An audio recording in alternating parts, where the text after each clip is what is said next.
La disparition du vol MH370, affaire digne d'un X-Files. Le 8 mars 2014, le Boeing 777 du vol MH370 de Malaysia Airlines décolle de Kuala Lumpur pour logiquement rejoindre Pékin. Cet avion n'a jusqu'à aujourd'hui jamais atteint le tarmac pékinois.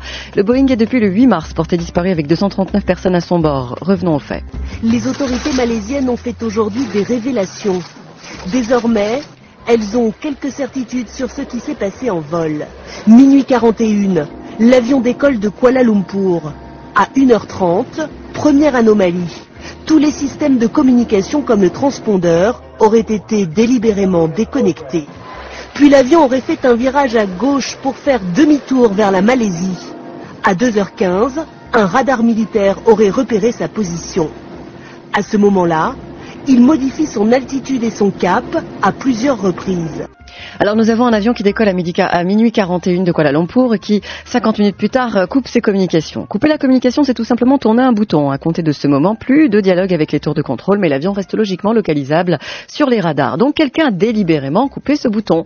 Autre point, 1h35 après son décollage, l'avion change de cap et modifie son altitude à plusieurs reprises. Ce qu'il faut comprendre ici, c'est que changer d'altitude signifie que l'on a, dans ce cas, volé bas pour ne pas être repéré. Et dans ce cas, soit il faut être sacrément expérimenté, soit l'avion a changé d'altitude, tout simplement pour atterrir quelque part. Poursuivons d'après ce que nous rapporte Internet. Le vol MH370 devait rejoindre la Chine, mais un avion non identifié aurait été détecté par un radar militaire à Pulau Perak 3/4 d'heure après que le signal du Boeing 777 ait été perdu. Cet avion se dirigeait bien vers les îles Andaman en respectant les points de navigation. Donc non seulement cet avion se dirigeait vers des îles en respectant les points de navigation, mais en plus il a poursuivi une trajectoire entre d'un côté la frontière malaisienne et de l'autre la frontière thaïlandaise, tout en changeant d'altitude pour ne pas être repéré.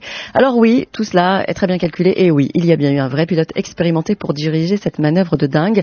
À partir de ces quelques informations, notre première hypothèse sérieuse est de dire qu'il y a eu un détournement d'avion et que ce détournement a été prémédité par des individus qui savaient parfaitement comment survoler la zone. Les mouvements de l'avion sont clairement le fruit d'une action délibérée à bord de l'avion. Coup de théâtre 7 heures plus tard. Mais où est le Boeing 777 de la Malaysian Airlines? A-t-il pu se poser quelque part?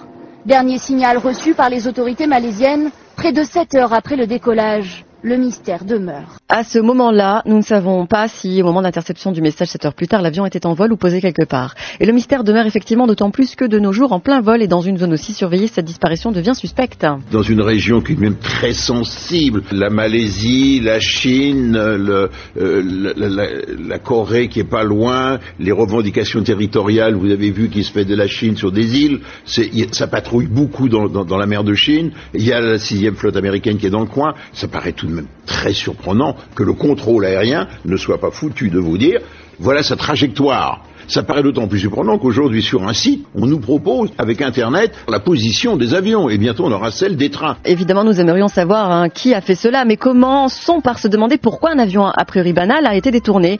Est-ce qu'il transportait quelque chose d'immensément important? Oui, mais quoi? La question qui passionne les internautes qui contribuent d'ailleurs aux recherches et ce qu'Internet révèle restera dans les mémoires. Des témoins des îles Maldives clament avoir aperçu le gros porteur le 8 mars, jour de sa disparition. Ils ont été choqués par le bruit et voir passer un avion aussi bas.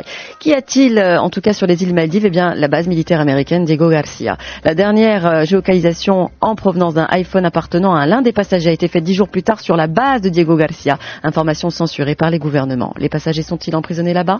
Maintenant, accrochez-vous. Voici ce que le gouvernement américain ne vous dira jamais. Voici ce que la presse n'est pas prête de vous dévoiler. Et voici ce qu'Internet nous apprend. En se référant à la liste des 239 passagers, 20 d'entre eux avaient déposé des brevets qui ont un rapport avec la transmission de puissance et le contrôle des technologies.